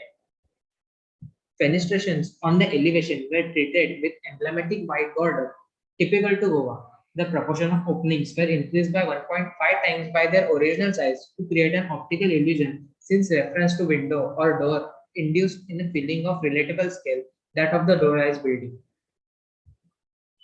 The issue of vehicle parking on a site was tackled by providing a basement parking, which is available for use of both the shop stall owners and the visitors. The second floor is restricted to market vendors and to the admin staff for the use as office spaces, storage, and resting area. Provision of a mezzanine was a compulsory requirement from the shop owners. While accommodating this, the floor-to-floor height drastically increased, wherein the first floor would not have been accessed by the people due to the increased number of steps. To tackle this, the height of the central aisle was increased, which gives the illusion of the distance between the two floors being less, hence encouraging people to comfortably use both the floors. Talking about the roof of the structure, keeping in mind the heavy rainfall of the region, the use of the cascade or sloping roof was ideal as seen in the local architecture. Considering the requirement of a long span roof with minimum hindrances on the floor and the budgetary restrictions, steel was the material used for the roofing system. The two wings have an open web portal frame roof truss, and these two roofs are connected through a central portal frame over the central aisle. The isometric shows the different members of the roofing system of one hip roof and how they are connected to each other with corrugated sheets laid on top. As seen in the gutter detail, the portal frame trusses rest on the RCC gutter, which is an extended part of the RCC beam, and the bracket under the beam. These are the details of the steel joineries for the roofing system and shows how the load transfer takes place through different members. To make the roof extra stable, brackets have been provided at the beam column junctions. Although it is an RCC frame structure, locally available laterite stone has been used majorly for all the walls on the ground floor, whereas the partitions of shops on the first floor are steel, wood, and clay bricks. The roof is supported in the center with the help of 4 umbel columns. The immaculate murals of the local artist Mario Miranda dominate the marketplace, not only mirroring the activities in the market, but also weaving vivid portrayals of local culture. Adding vibrance to spaces, these murals are positive reinforcements which are perfect infills mimicking life in Punjab. A market is known to be one of the most sensory locations, bringing all 5 senses to life. This structure simulates these sensations by experimenting with scale, vibrant colors, ordered planning, and visual connectivity. We have also documented the usability of the structure throughout the day to highlight how eminent it is to the people, being packed all year round and becoming one of the most indispensable utilities of Punjab. The strength of the structure lies with convenience in movement within the structure and how it has also influenced the growth of the community around it. Though its weakness lies with the fact that despite all its successes, there is very little being done for its maintenance, especially due to rising threats of money management and governing, and the issue of some shops not getting frontage, which affects their sales. Despite this, it holds potential for further expansion as per demand, such that it shall also inculcate the soul of Goa, their fish market. The Punjab Municipal Market inserts as a highly impactful function, which is further ameliorated by responding to the architectural language of Punjab, while becoming a collaboration between architects, artists, politicians, vendors, and the common citizen. Through every stage, and by the end of this documentation, we questioned its validation as an infill by asking, what is the magnanimity of the void that transpires in its absence? Our documentation and analysis has consistently attempted to be a response to this question. These are some of the photographs and on-site sketches done by our team during the documentation process.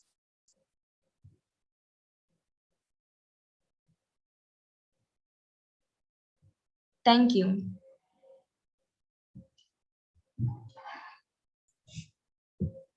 I think it's my turn, right? Yep, go ahead. Yeah. So thank you, guys. I've actually visited the same market before it was redesigned. So it's really heartening to see that you did give a lot of like it's truly an insert in an urban fabric, and in all senses. And I just wish that there were I like your drawings. I like the working drawings that you are showing right now on screen, in the meticulousness that has kind of been translated into your final drawings. It is really visible. And what I really would have liked is, as in addition to what you have done, is you talked about the fish market, which is actually outside, right? And the fish market is not there constantly. It is also temporal. It is there only in the mornings, and then it gets replaced with parking. I think that is still happening, if I'm not mistaken. So if you could have made a little more analysis of the contextual activities that are happening around it, it may have helped you to talk about the building and how the entrance to the building, the facades of the building, all of that kind of start to become alive in the ground floor edges of the building start to become more alive when such activities happen and the changes happen. I think the flower market has now moved inside, if I'm not mistaken. Yeah. So, but the fish market still remains outside. So I think getting a sense of that would have, it's almost like how it humanizes the building to some extent. And I'm not sure if it does it or not does it. You needed to have explained that a little better so that that infill aspect gets emphasized. Interesting. It's a really kind of an urban design infill. One, you mentioned architect's name, some Sachin, who? Sachin Akshikar, architect Sachin Akshikar. Akshita. Akshikar. Okay. Yeah, we had done a study of this whole area, so that's how. Oh, that's how. And who's this Sachin? You may be knowing then, Vrinda, we will catch up later. No, so this is very recent, isn't it? Which year was this done? So it came about, the final phase came about in 2007. Okay. And it started 2001 and then 2004 first phase and 2007 the last final. Yeah, over to Parul and then to Anjan. Yeah. It's a good insert. It was good to see the kind of studies that you people have done. And even the kind of structural system, etc., whatever they've done looks like very apt for that place. All the considerations that they've given to the climate, to the form, definitely looks Goan, whatever little bit of Goa that I know of. And what kind of feelings has it generated from people is something that I would like to know.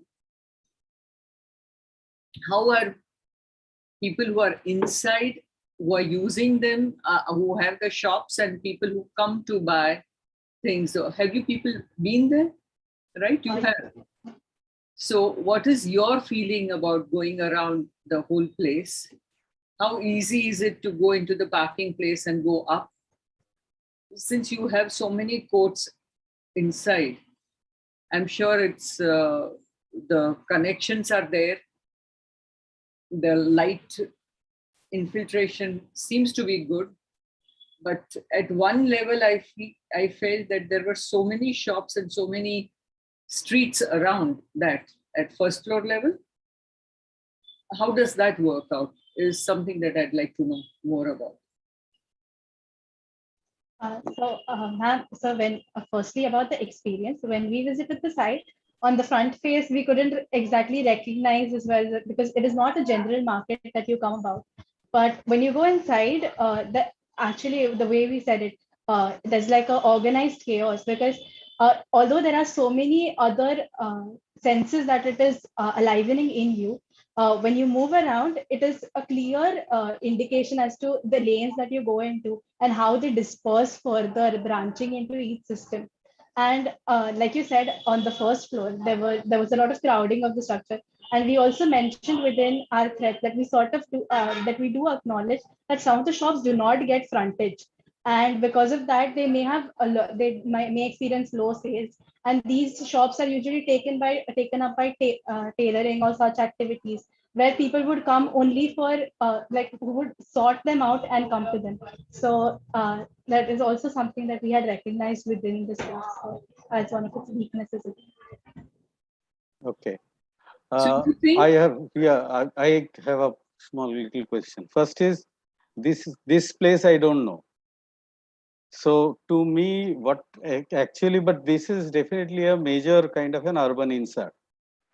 To in that kind of a sense, what was the actual issue? This municipal market existed, right? So what was really this new market proposes to kind of rectify, to kind of retrofit, because there will be definitely issues of a public market. One is legibility in a because this is a public place, all said and done.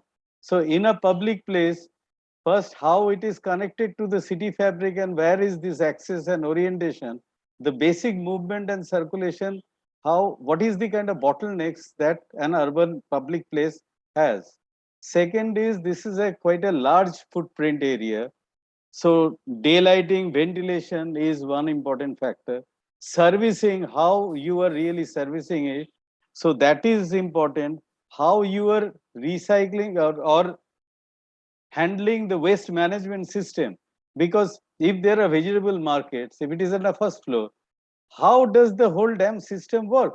Because ultimately this is a public place which generates a huge amount of wastage, and it also has a major public safety precaution measures. What happens in terms of fire? Because these are the kind of question for a public place has to address, because that is why it is of a different nature. So whatever you have discussed, those kind of, what are the issues that you want this particular project wanted to eliminate and update and upgrade it for the next the Goa as a whole, that has not really come very clearly out of this exercise. So this is something I really would like to know more of the technical aspects. Over to students for any brief reaction, please. So actually for servicing, we studied some of those parts where we actually sat there throughout the day and we observed how the systems function, as in even for the loading or unloading, the timings that these take place and how each of these is distributed in the mornings, and or even the disposal system for the ground floor for the garbage disposal, how that takes place during multiple times of throughout the day, and how they have located a special shed separately in this complex for that, and also for the way the architect actually designed all of these units compared to what was there before was he personally talked to them and he designed each unit according to the user, so that there would be less usage of supposedly crates or boxes that go in, so that even a lesser disposals, like suppose when coconuts or such things are stored, they're directly stored into the units and caged within it, rather than having all of these lying about. Okay. A quick question: did you measure draw this? Yeah. Sorry, ma'am? Did you measure draw this Yes. building? Yes. Okay, thanks. Yeah, ma'am. So talking about the natural light and ventilation. So on the first floor, there are different voids have been created in a plan. So the bottom areas which are there, which will get the natural light also. And for the garbage disposal and all, the market has the road from almost from the three sides. So there are different alleys which are going on outward side, and so the garbage can be taken out from that part, and there are different pockets where they can store their garbage and all areas. So the morning the garbage truck can take. I am not asking, I am only pointing out the issue. You don't have to answer this. So for security purpose, there are at the certain intervals there are the provision of the gates. So while the night. So 1 second, please. Can you hear? Different alleys. So can you hear us? Can you hear at us? the outer side, if we see Can you hear us? there are shops which are like the private and the Can other you hear shops, us? the private Can you hear owner us? shops. So for them, the privacy is little more concerned at that place. So Anyway, can you hear us? So actually, Anjan sir was asking something else, I believe. Anyway, it's okay. You have given some answer. Thank you very much. All right. Okay. So thank you very much. Yeah. We shall move on to the. It's a very interesting project, no doubt. So let's move on to the next. Yeah, so we'll be moving on to the last entry, L.I.K 30. You can present.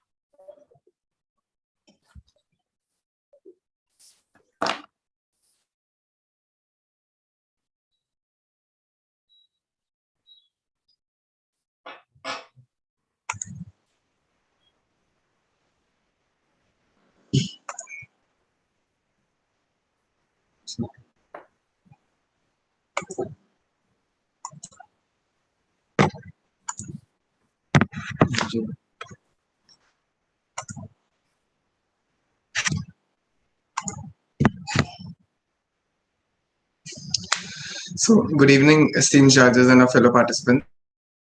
We'll introduce the project and the overall context with a short poem we wrote.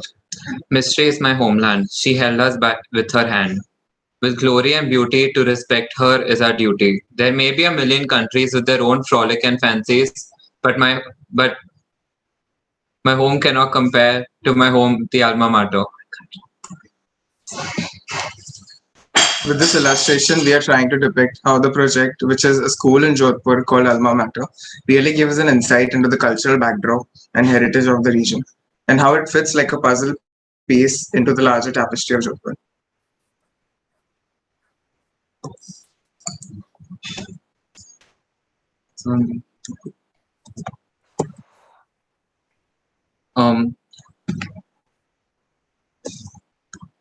We approach the site selection by looking for a culturally and historically rich context that has a distinct architectural and socio-cultural vocabulary.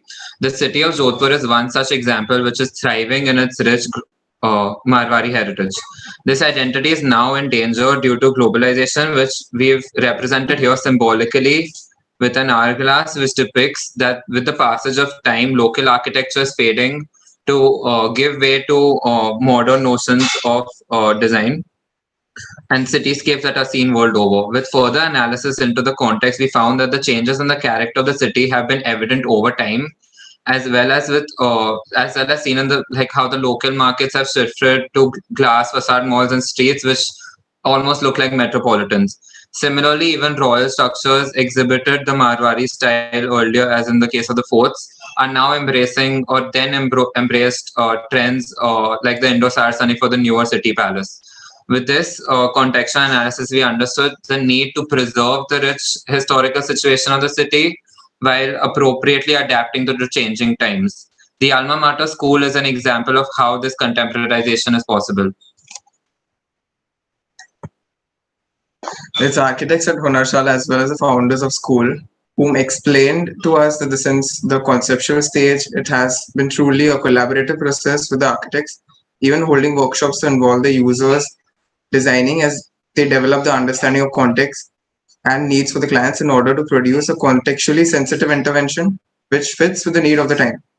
The outcome of that, student and faculty themselves gave the design and planning inputs along with the designing several details for the school like flooring pattern and jali designs. This participatory effect increased their sense of ownership of the school and their belongingness to it. The project infuses both local understanding and ideologies along with modern needs of design.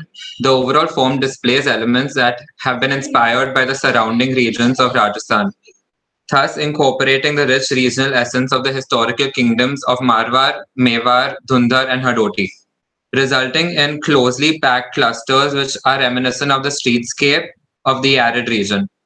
This is done with the play of flat terraces and inclined roofs, which add to a sense of contemporarization and a twist in the overall project. This layout is designed keeping in mind the climatic needs with strong solid white geometry that mimics Jodhpuri houses while encompassing the courtyards, which not only reflect the traditional Havelis, adding to the regionality, but act as necessary buffers for wind flow and ventilation through the spaces. Several built and unbuilt spaces have been curated to house the functional needs of very contemporary and hands-on learning ideologies. Even the various corridors and alleys reflect the narrow lanes reflect the neighborhoods and the traditional blue Jodhpur houses. The traditional flat terraces function as open learning environments which are made habitable due to the self-shading character of the built units. The cooling is further enhanced by the incorporation of pergola, which produces a light quality that in turn becomes a fascinating learning observation for students through the day. Coming to the spatial analysis of the project, we observe that very comfortable and intimate volumes that have been designed to give a more humane touch for the students, a quality the client noticed in Hunarshala projects, and hence the collaboration. This is particularly noticed in the loft, which is mindfully designed according to a child's anthropometry. Larger volumes created by barrel walls and jack arches give a reminiscence of the Havelis. Besides this, what can be observed sectionally is the inlet of diffuse light at all openings to achieve human comfort levels. Altogether, the spaces allow a flow of movement and hence a freedom in learning. Seen in elevation, the building exudes a raw regional flavor through its exposed stone walls and lime plaster finishes. The finer details of China mosaic on the terraces, along with reused wooden door and pergola members, add to the local familiarity. While the contrasting inclined roof with their north light truss openings provide for necessary stack effect through displacement ventilation. A dialogue has been established between the built and the open spaces, mindfully done with the design philosophy, taking inspiration from the educational ideology of learning practically through experience. The students are engaged in open spaces which have been sensitively incorporated by preserving the existing caged trees while cultivating a jungle for the students to be rooted back into nature and have tangible experience that sensitize them in their formative years. Focus of landscape also breaks the stereotype of desert landscape being only cacti. In totality, the project celebrates the ecosystem of the context through its treatment and planning of rainwater movement, the various organisms that inhabited the site, as well as the groundwater recharging, creating an ideal environment that provides the soil for young aspiring seeds to sprout. The regionality is translated into the interiors as well, with various details like incorporating terrazzo tiles, which is a vanishing art form. These provide geometry that can be observed and hence incorporate passive learning in the spaces that are inhabited by the students. This passive learning is also brought in through flooring patterns that incorporate real fossils from Bhuj to teach students about archaeology. On the other hand, they are actively engaged to create metal jali designs, which is a local art that upcycles scrap metal to create jali openings necessary in the arid regions to filter in cool air. Besides the smaller aspects like earthen pots fitted into stone walls act as bird homes, as well as leaving the stone joints untreated so for smaller insects to make home are ways in which the students are connected back to the larger ecosystem and ground them into the site.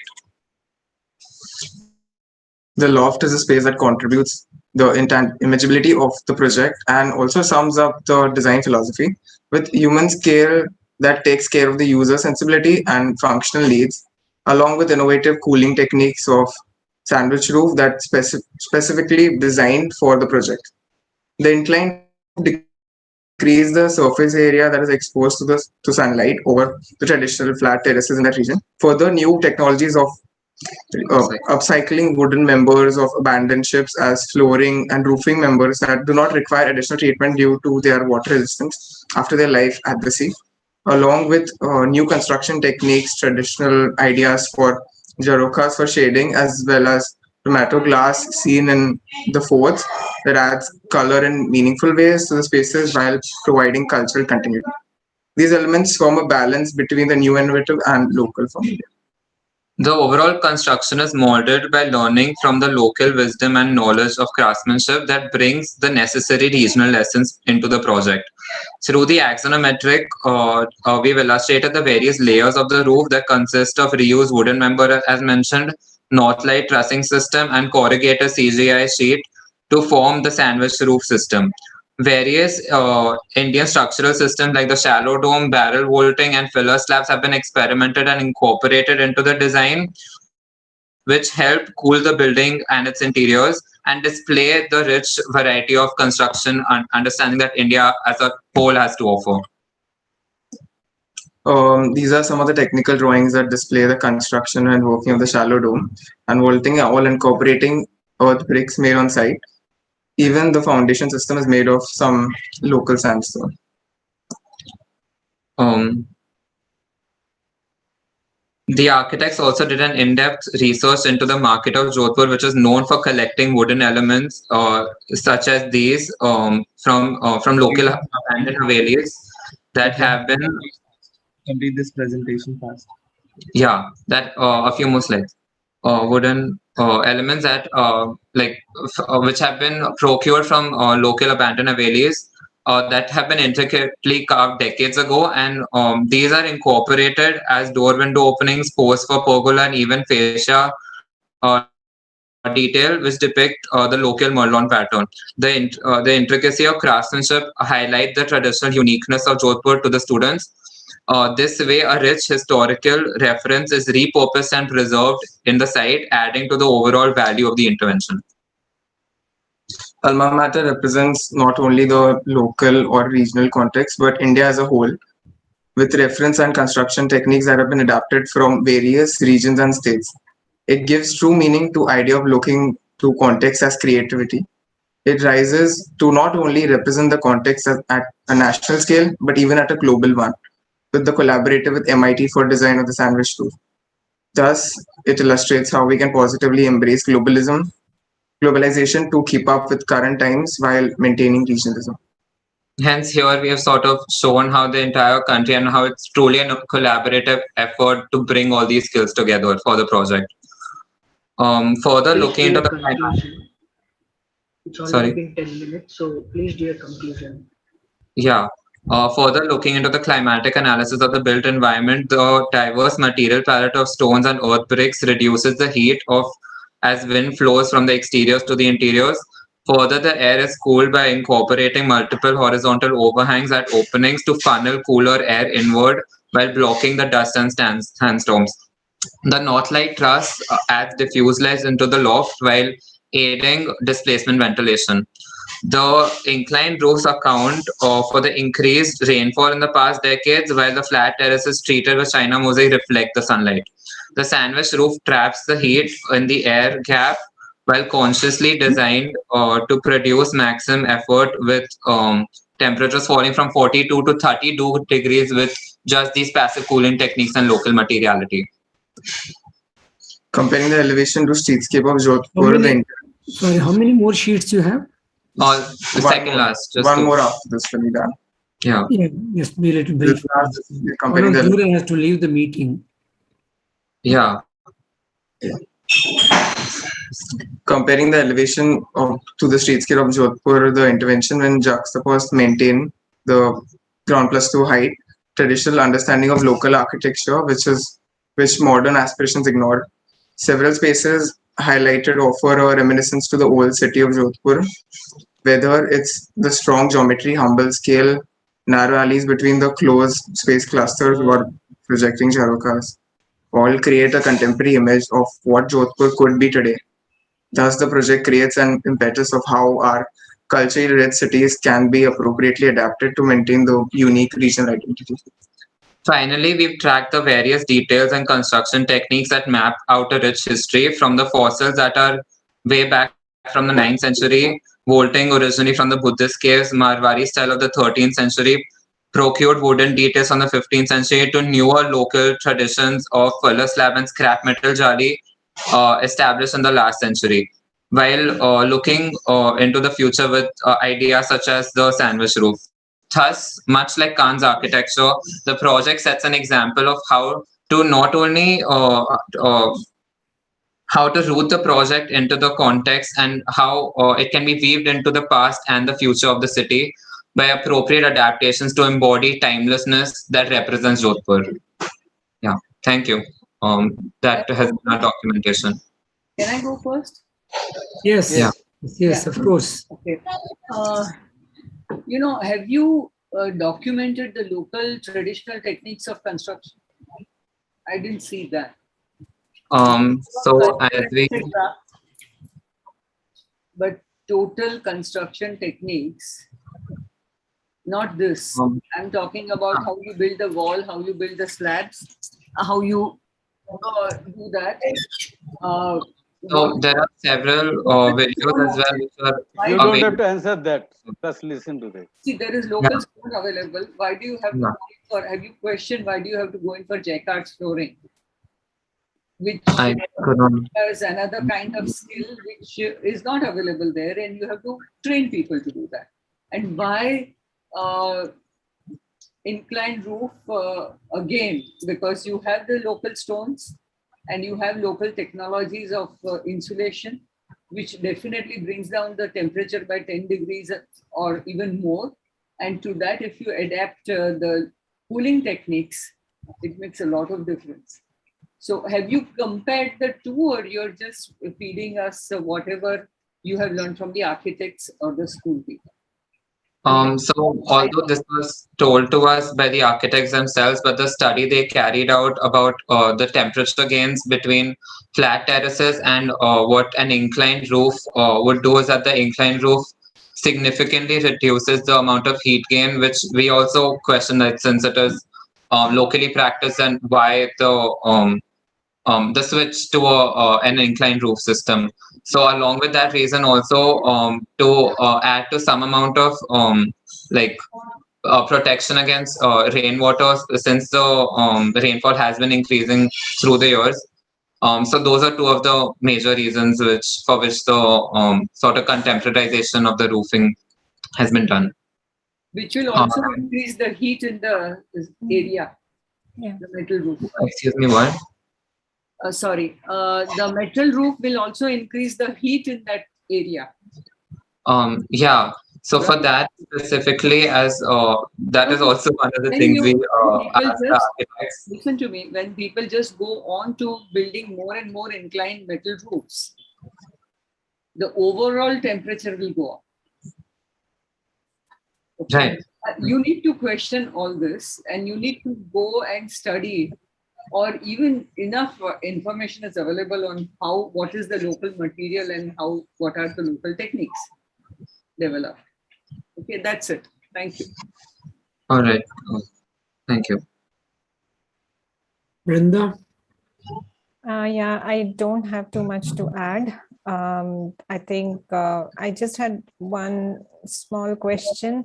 These construction details, did you make them, or is it what the architect has provided? So they had actually provided us with hand-done drawings, and we have researched and also kept on contacting them that if these are the specific details, and these are obviously then drafted by us, and as well as the drawings seen earlier. Okay. The other orthographics. Yeah, okay. Generally, I think you've covered most of the aspects. And I like the fact that you had actually shown the whole cross section of how the building sits within the context, which actually then gives you that sense of it being an infill. Yeah. But then the other questions are like what Parul asked is very relevant. Local, if you had done a little more study on your own rather than just stuck to the building itself, you would have gotten better references rather than the architect or any written secondary data information that tells you that there are references. If you had done the study and then made those references or connections, it would have been more useful. But it's mostly there. What you have done is there. Yeah. Thank you. Thank you. I have a very different set of questions. These buildings, because you have shown some kind of a street level patterns, are those buildings existing? For the 1 second, just these. No, further. When you are talking about the typology, you have shown certain things. So that is one. I'm actually unsure of what specifically you are. It's almost in the beginning when you are talking about the typology and all other things. Yeah, these kind of drawings. What are these? This is the built project as a whole, and these other views are what we sketched out from actual images that were provided to us by the founders and faculty over there. So this is not part of the school. This is the school. This is the school. If this is the school, so because the images that you provide, it actually reminds me more of a Kathmandu than of this context. So whatever contextuality argument you are trying to put across is not really being represented. I may be wrong. So that is one. And second thing is, when you are studying this building, it is not you are actually giving the architect's brief. You are supposed to critically see and question why that sloping roof is there, why they have adopted this kind of a building system, what is the kind of advantage that you are going to get into that. There is no question, as you are not is a historical repository that you are doing. You are trying to build a school with a certain kind of philosophy into a certain kind of context. Then only it makes an infill, which is practical, which is usable, which can be further replicated. You are not going to create a unique kind of solutions into these. And while you are presenting one of a Hunashala project, and this is not the kind of infill, probably whether that is the kind of infill that we want. That is a question that you have to ask, because there are superimpositions of so many styles, so many philosophies which are coming into that, which doesn't make sense. What is the teaching philosophy of your alma mater if they are taking hands-on? So the process of building is much more important of how you build a school. Yeah. That is not there. So this is something that I want to question, because so in that, whatever in that sense that is going to come, so the kind of traditional, all they are doing is basically using the premeditated recycled doors and windows. Fair enough, that can be a good argument. But then your architectural system or the facade styling has to be very kind of hybrid, because it has to accommodate all those buildings. If you take up old window and then rectify and modify it and to use it, the whole purpose is lost. So if you are using this is the kind of tradition, so that is a different call. Yeah, Anjan, I assume this brings us to the larger issue we're also discussing in the morning. Right. The whole idea of infill and all that. And to be fair to not only you, but to the whole group of students, when the theme was written down and NASA Council went through it, we did whatever little editing, we were expecting more urban or heritage or historic cities, or the very traditional neighborhoods where a building happens. Like that, we had some idea. Not so much of standalone buildings. But anyway, point taken, Anjan. So there's the idea of the infill can be broadened much more. That's a point. Now, Parulji, it's already approaching 7:15. Sorry on this. Where are you? I think the participants can leave now. Yeah. So thank you very much. And one thing definitely to say as a grand finale with a project of this kind where you have shared so many ideas. So thank you very much. So the last was definitely not the least. There's so much of information in this for all of us to learn from. And Hunashala is a great selection by itself. I at least personally regard Hunashala very highly. Okay. Yeah. Thank you, guys. Manojya? Yeah. Over to Manojya. Yeah. Akhil, we can stop.